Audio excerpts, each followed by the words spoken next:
नमस्कार,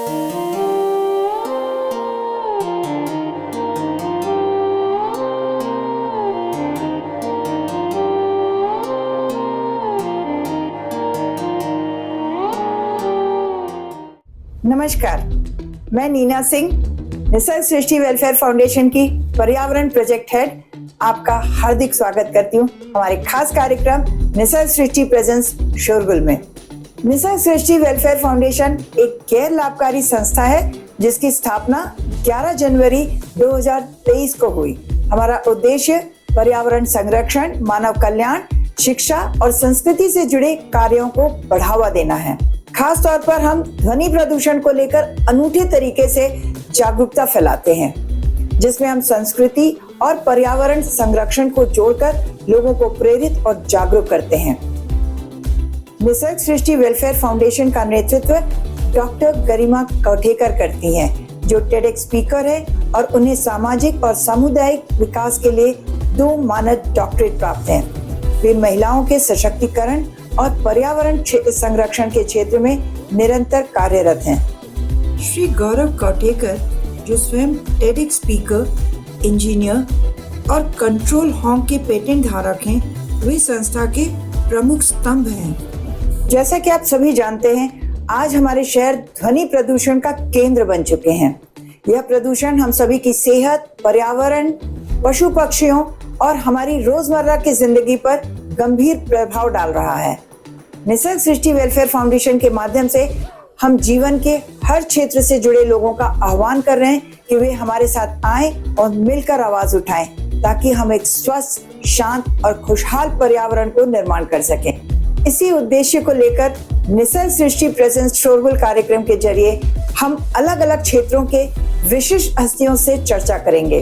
आज हमारे प्रथम एपिसोड के विशिष्ट अतिथि हैं हिंदी भाषा और साहित्य के क्षेत्र में उल्लेखनीय योगदान के लिए सम्मानित हमारी संस्था की गुडविल एम्बेसडर श्रीमती मीनाक्षी भालेराव जी।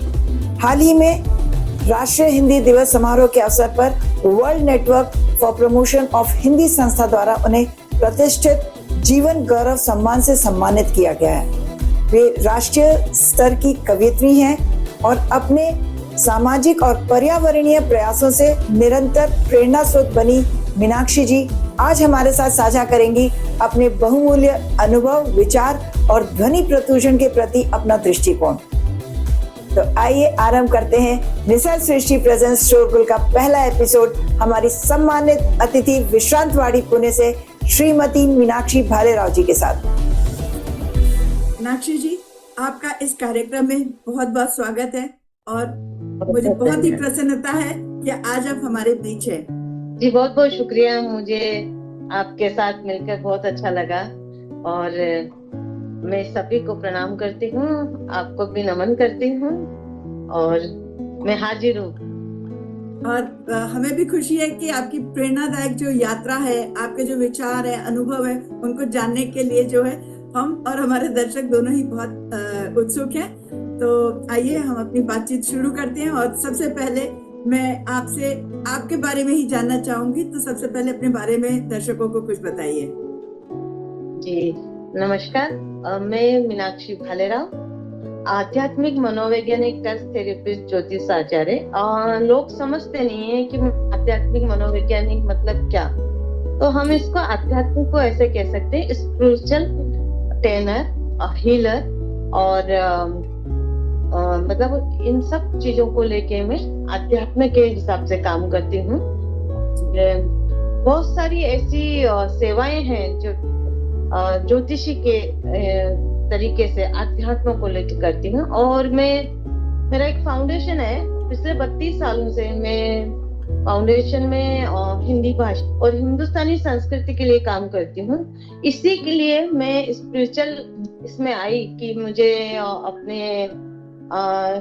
अपने देश में, अपने हिंदुस्तान में जो कमियां आ गई है इसको लेके, स्पिरिचुअल को लेके, तो उसके लिए मैं काम कर सकूं, अपने बच्चों को हमारे संस्कृति के बारे में बता सकूं कि हिंदुस्तान की संस्कृति इतनी रिच है, इतनी धनवान है कि हम उससे जो चाहे प्राप्त कर सकते हैं। शिक्षा तो है ही, लेकिन उसका जो हमारी संस्कृति का जो सम्मान है, जो उसका मूल है, अगर हमारे आज के बच्चे उस बात को लेके चलेंगे तो वो कहाँ से कहाँ पहुंचेंगे, क्योंकि बहुत सारी चीजें ऐसी हैं जो गुम हो गई हैं। उन बिल्कुल सही चीजों कह को रही मैं हैं। वापस, जी जी, मैं उन चीजों को वापस अपने बच्चों के संस्कार में डालना चाहती हूँ।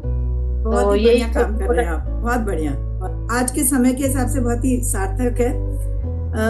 हम अगली चर्चा की ओर चलते हैं कि आजकल जो है अक्सर हम जल प्रदूषण, वायु प्रदूषण, इसके बारे में बहुत चर्चा करते हैं और बहुत मतलब काफी अवेयरनेस भी आ गई है इसको लेकर। लेकिन क्या आपका कभी भी ध्वनि प्रदूषण से सीधा सामना हुआ है, और यदि हुआ है तो आपका अनुभव कैसा रहा? आप उसका जो है साझा करें। देखिए, ये एक बहुत बड़ी समस्या है आज के समय में। ध्वनि प्रदूषण से ज्यादा बड़ी कोई समस्या नहीं, और आने वाले समय में ये इतनी बढ़ जाएगी अगर अभी से अवेयरनेस नहीं हुई, अभी से इसके लिए काम नहीं किया तो कभी कभी तो ऐसा अनुभव होता है कि कहीं हमारे कान ना फट जाए, हम मेंटली डिस्टर्ब ना हो जाए। जब आप रोड पे निकलते हो, पा पू पू ये, और इतने बड़े बड़े डीजे, इतने सारे, मतलब उसको लेकर के, ध्वनि को लेकर के इतनी चीजें फैली हुई है कि छोटे छोटे बच्चे ये इतने डिस्टर्ब हो जाते हैं ना। अगर हम गाड़ी में ही बच्चों को लेके जा रहे हैं, मेरा तो इसके लिए अनुभव बहुत बुरा रहा, क्योंकि मैं तो कभी कभी मेरे को ज्यादा आवाज से बड़ा तकलीफ होती है, मैं परेशान हो जाती हूँ। तो ऐसे ही मैं एक बार कहीं जा रही थी और चौराहे पे आ गए हम लोग। चौराहे पे फिर एक इधर से बजा रहा है, एक इधर से बजा रहा है। फिर मैंने सोचा, यार इस बात के लिए काम करना चाहिए, कोई तो खड़ा होना चाहिए इस ध्वनि प्रदूषण के लिए काम करने के लिए, ताकि ये तो समय निकल जाएगा, लेकिन इसके बाद जो समय आएगा उसका क्या होगा, उसमें इतनी, हाँ, क्या होगा, मतलब वही वातावरण में आपको शांति मिलेगी ही नहीं। आप घर के आसपास भी देखेंगे ना, तो इतने, जब ये अपने फेस्टिवल होते हैं, इतने बड़े बड़े स्पीकर बजते हैं, पूरी पूरी बिल्डिंग हिल जाती है। तो ये बहुत बड़ी समस्या है, ये बहुत ही बड़ी समस्या है, और मेरा तो बहुत खराब अनुभव रहा है। मैं तो खुद सोच रही थी कि ऐसा कोई निकल के आए जो ध्वनि प्रदूषण पे ऐसा काम करे कि बस सब में, पूरी हमारे हिंदुस्तान में अवेयरनेस आ जाए। तो आप शायद इसीलिए निसर्ग सृष्टि वेलफेयर फाउंडेशन के साथ जुड़ी, आप हमारी गुडविल एम्बेसडर हैं। तो इस संस्था के साथ जुड़ने के बाद आपका कैसा अनुभव रहा? अरे, मैं आपको बताती हूँ, ये जो गरिमा कोथिगर जी हैं, वो बहुत अच्छी लेडी हैं, और उसके बाद में उन्होंने इतना काम शुरू किया है ध्वनि प्रदूषण पे कि मैं उनके फैन हो गई हूँ, मतलब उनकी मुरीद हो गई हूँ। इतना अच्छा काम, नहीं तो मैं, मतलब ऐसा, आप अपनी संस्था को छोड़ के किसी दूसरी संस्था से जुड़ना भी तभी होता है जब आपको लगता है कि वो बहुत बेहतरीन काम कर रहे हैं, और मतलब इतना कर रहे हैं कि जो आप भी नहीं सोच सकते। तो मेरे को इनके साथ जुड़ के बहुत, निसर्ग सृष्टि से जुड़ के बहुत अच्छा लग रहा है, और उन्होंने मुझे इस काबिल समझा कि अपने साथ जोड़ा। और मैं चाहूंगी कि ये गरिमा जी को कभी भी मेरी जरूरत लगे, निसर्ग सृष्टि को कभी भी मेरी जरूरत लगे, तो मैं हाजिर हूँ, और मैं उनके साथ जुड़ के इस ध्वनि प्रदूषण के लिए बरोबर का काम करना चाहूंगी। मेरा फाउंडेशन भी उनके साथ है हमेशा से, और आने वाले उनके कार्यों के लिए मैं अपने दिल से उनको बहुत बधाई देना चाहती हूँ। बधाई के साथ साथ मैं चाहती हूँ कि सभी लोग जुड़े, क्योंकि ये तो देश का काम है, देश के लिए काम है, ये कोई इंडिविजुअल काम नहीं है जो हम लोग कर रहे हैं, नेशन के लिए कर रहे हैं। तो गरिमा जी और उनका जो जितना भी बड़ा उनका अब बना है, इतना सर्कल बना है, उनके इतना, मतलब इतने काम चालू है, तो उनका सबसे बेहतरीन काम है ध्वनि प्रदूषण पे जो कर रही है। ऐसे वो भी हिंदी के लिए बहुत सारा काम कर रही हैं। हम तो दिल से भी जुड़े हुए हैं, काम से भी जुड़े हुए हैं, और मन से भी जुड़े हुए हैं। क्या बात है, क्या बात है। और अंत में दर्शकों के लिए आप क्या संदेश देना चाहेंगी?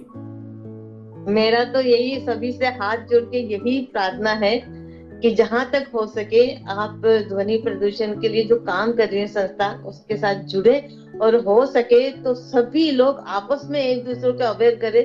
थोड़ा इंतजार कीजिए, मत बजाइए हॉर्न, मत आवाज करिए। सभी को जल्दी रहती है, सभी को काम पे जाना रहता है, लेकिन अगर हम आज हमारे बच्चों के लिए सोचेंगे तो ये काम बहुत अच्छा हो जाएगा। बच्चे हमारे उस समस्या से, जो ध्वनि की समस्या है, उससे हमारे कारण अगर सुकून पा सके, सुख पा सके, शांति पा सके, तो हमारे जितने भी हिंदुस्तानी लोग या विदेशी लोग, जो कोई भी है, उस पे ध्यान दे कि ध्वनि प्रदूषण आजकल सबसे बड़ी समस्या बनी हुई है, और उसके लिए काम करें, आगे आए। जो भी आना चाहे, हमारे साथ जुड़ना चाहे, रिसर्च सृष्टि के साथ जुड़ना चाहे, सबका स्वागत है और बहुत अच्छा लगेगा हमें। आइए, सामने आइए, सब लोग जुड़िए। धन्यवाद मीनाक्षी जी, आपके विचारों और अनुभवों से हमें बहुत कुछ सीखने को मिला, और मुझे पूरा आशा है कि जो हमारे दर्शक हैं वो आपके साथ आपकी बात सुनेंगे और हमसे ज़्यादा से ज़्यादा संख्या में जुड़कर मिलकर हम काम कर सकेंगे। दोस्तों, आज का यह एपिसोड बस एक शुरुआत है। आने वाले एपिसोडों में हम और भी अहम पर्यावरणीय मुद्दों पर चर्चा करेंगे और आपको ऐसे ही प्रेरणादायक मेहमानों से मिलवाते रहेंगे। निसर्ग सृष्टि वेलफेयर फाउंडेशन की ओर से मैं नीना सिंह आपसे विदा लेती हूँ। अगले हफ्ते फिर मिलेंगे, तब तक खुश रहें, स्वस्थ रहें, and let's silence the noise for a better world. धन्यवाद।